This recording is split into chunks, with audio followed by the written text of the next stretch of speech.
Hi guys, it's Sherry. Today I'm popping on really quick, so welcome to 10 Minute Monday.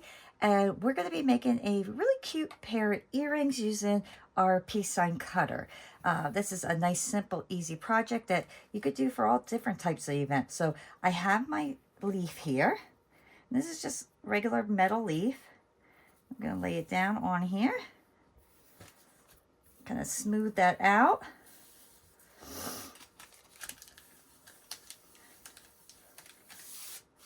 And I get your cutter. Now this is rolled out to my second thickest setting on my pasta machine. And just kind of pop that in there.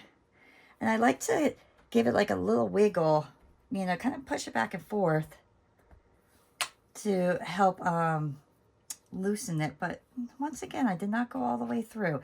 I think I'm making my clay a little bit too thick for this one, but the reason being is I want all these little details to show up. If I don't have the details in there, then it kind of defeats the purpose of using the leaf. So let me just trim this up real quick. I really wanted it to, you'll see in a second how that leaf shows up once I put the tape on here. And I'm sorry if my voice is scratchy. I have come down with a cold or something. I'm not sure what's going on, but my throat is not feeling too lovely today. Okay. So I just want to kind of smooth this out a little bit. And right now you can see it's on my tile pretty well. I want it to stay on my tile well. And the reason being is because we're going to cut out the inserts here. And you don't have to do this part. I personally want to because I think it's going to look really cool. So I'm just going to follow the inside. So here you can see those pieces there. They'll push the clay in. And that's what I'm going to follow and cut that out completely. Just take your time doing that.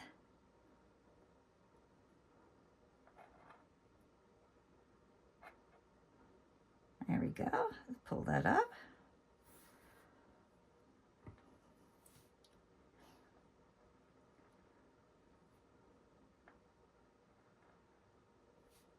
It is nice because it actually does give you a detailed line, so you know exactly where to cut.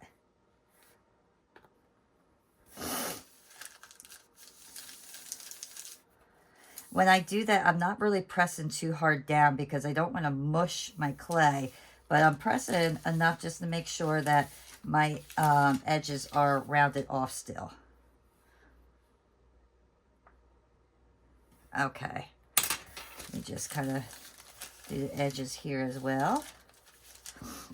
And then I'm just going to take some tape. This is just UV resin tape. You could use boxing tape. Whatever you really have laying around, you could use.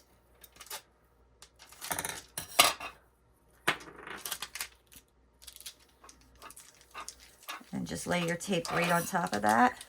And don't press it in so hard that you're going to take all the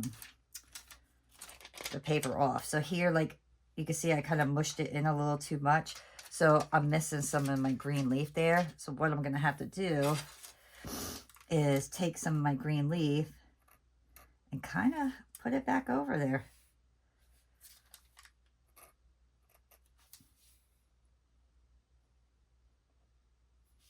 I do like playing with the leaf, but sometimes it gives me a hard time. I will say that.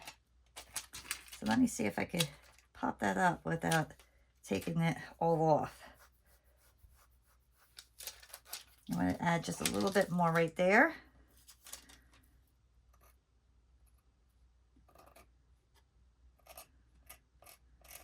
There we go.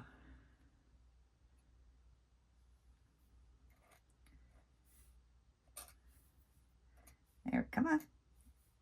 So close. There we go.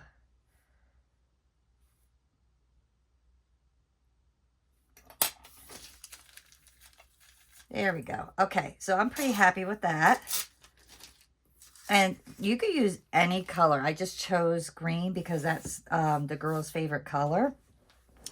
And next what I'm going to do is just get a bunch of my chameleon mica powders. And I'm going to have a lot of fun with just kind of combining them all together to give it a really pretty look. So we have like peacock blue, lilac navy, different reds and browns, and I mean just all different colors. This one's Merry Dancer. I haven't even used all these yet, so I'm going to have some fun just kind of playing around to see what I really have.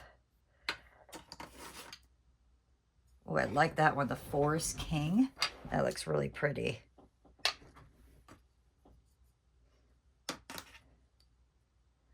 All right, so a lot of the blues look similar, but I want to use this one for sure.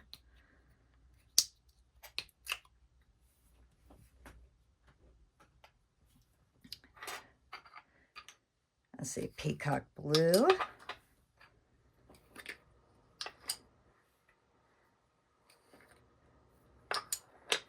I would like to find like a green. Maybe this one? No. That's plum. It's funny because the colors always look so different on the clay than they do in the bottle. So let's start with these because otherwise I'll be here all year doing that stuff. But let me just kind of, oh, this one comes up like green on the black, so that works out nicely. I just want a little bit of green here and there. And let's do some of this purple.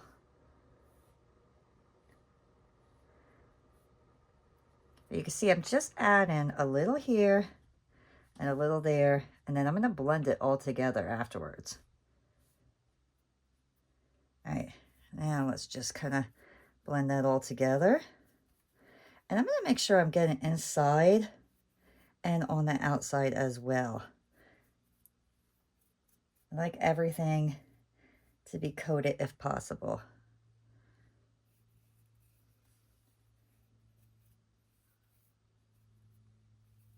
Oh, this looks so pretty. So you could use silver leaf, you could use gold, I mean, any color that you really want. Can you see how pretty that looks? How simple is that? So now I'm going to do the back as well. I'll probably just use one color just to make sure that the back looks nice. And then I will bake these at the recommended time and temperature. And then I'll pop right back on, and then we'll finish these off. And you can see how beautiful and simple these earrings are.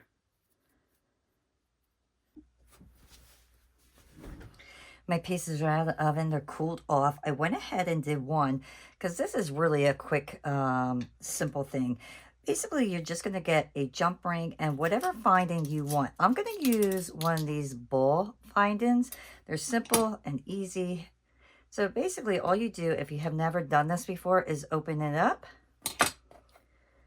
place it on right in the hole, and then put your ball finding on, or post, however you want to put it. Close it. If you have a problem with your jump rings, closing them, just do a little twist and they naturally kind of fall right into place where they should be. And then after I put the ball on, or the finding, I like to take this is gloss glaze from Sculpey, and I'll just take that and just do a thin little coat over everything. This will protect my mica powder, it'll protect my leaf, and it just makes everything nice and shiny and beautiful. Now, I will show you what it looks like when it's all dry, because I did go ahead and do the other one. But I just wanted to show you quickly how simple that is. And the reason I put the finding on right away is because I'll do the front and back, and then I hang it up to dry. So very, very easy and simple. This way you're kind of doing two things in one shot. You don't have to wait 10 minutes for it to dry and then do the back. And then I will place it over here to dry. And this is what it looks like finished. So look how beautiful that looks. The front and back both look great, but I love the colors. I'm really hoping that all the colors really show up on camera because they are just beautiful. I don't know if I would have to kind of turn it or what, but just stunning. I really hope that I was able to show you another quick way of doing earrings and having a little bit of fun with some of your pieces. And happy creating, and I will see you all next time. Bye!